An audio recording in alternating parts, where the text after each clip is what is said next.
उद्धव ठाकरे पुन्हा मराठवाडा दौऱ्यावर जाणार। मराठवाड्यातल्या पूरग्रस्त शेतकऱ्यांसोबत उद्धव ठाकरे संवाद साधणार। पुण्यामध्ये महायुतीतल्या वादाचा दुसरा अंक सुरू। मेधा कुलकर्णींच्या विरोधात राष्ट्रवादी काँग्रेसकडून आंदोलन। शनिवारवाडा इथल्या नमाज पठणाच्या मुद्द्यावरनं रुपाली ठोंबरे पाटील आक्रमक।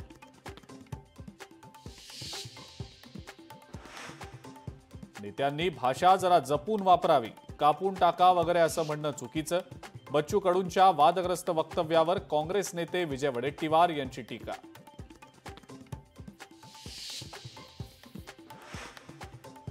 परभणीमध्ये काँग्रेसचं सरकार विरोधात आंदोलन। अतिवृष्टीग्रस्त शेतकऱ्यांना मदत न मिळाल्याचा केला निषेध।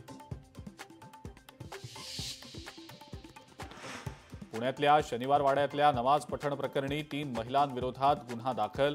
खासदार मेधा कुलकर्णींनी केला होता व्हिडिओ ट्विट। मनाई असताना सुद्धा शनिवारवाड्यात नमाज पठण केल्याचा होता आरोप।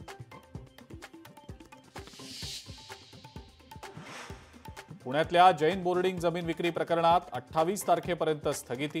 मुंबईतल्या धर्मादाय आयुक्तालयात तातडीची सुनावणी संपन्न। 27 ऑक्टोबरपर्यंत अहवाल सादर करण्याचे पुणे सहाय्यक आयुक्तांना निर्देश। पंतप्रधान नरेंद्र मोदींनी नौदलासोबत साजरी केली दिवाळी। INS विक्रांतलाही पंतप्रधानांनी दिली भेट।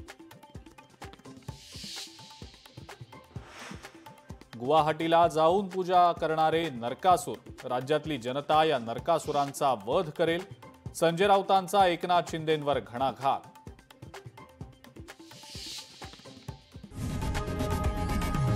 लोकशाही मराठी ऐका, पहा, जागरूक रहा।